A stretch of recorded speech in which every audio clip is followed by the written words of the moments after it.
For lesson 12.3, we are combining two-dimensional shapes. And our question is, how can you put two-dimensional shapes together to make new two-dimensional shapes? The easiest way for students to be able to understand this concept is just to play with shapes and combine them to see what new shapes are made. For this lesson, I would suggest cutting out some triangles that are all the same size so that they can be able to use those triangles to see what shapes are made. They have to be able to tell how many triangles will make another shape, such as number 1, how many triangles make a trapezoid. I'll just draw a quick picture of it, but in class we would use the shapes. If we were to take some triangles, we could put 3 of them together to be able to make a trapezoid. So we would say 3 triangles make a trapezoid. They also are supposed to draw a picture of what it would look like. So inside of there, they would draw a picture of how 3 triangles make one trapezoid. Same thing on number 2.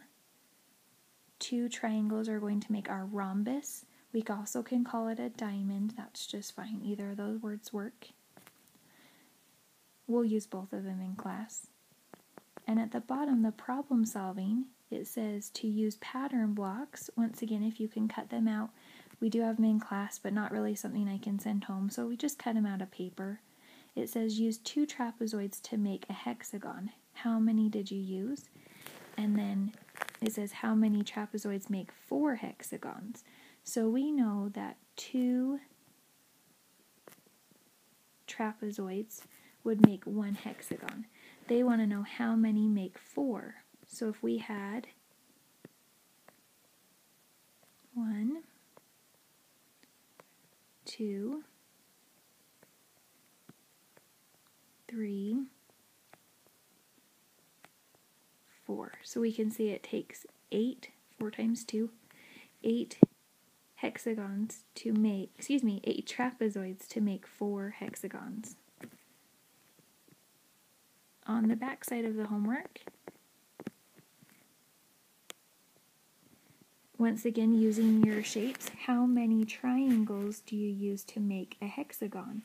Well, another fun way to think about it is we know from the front side that 3 triangles made a trapezoid and 2 trapezoids make a hexagon. So from there we can figure out it's 6 triangles.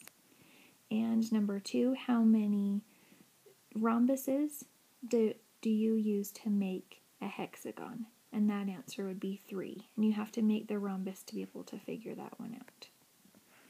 Down at the bottom, number 3 on the spiral review is a measuring. It says use paper clips, which string is about 5 paper clips long. So just using a simple paper clip at home, you can measure which one is 5 paper clips. And number 4 says, what is the time? We can see our hour hand is directly at the 5, which would make it 5 o'clock.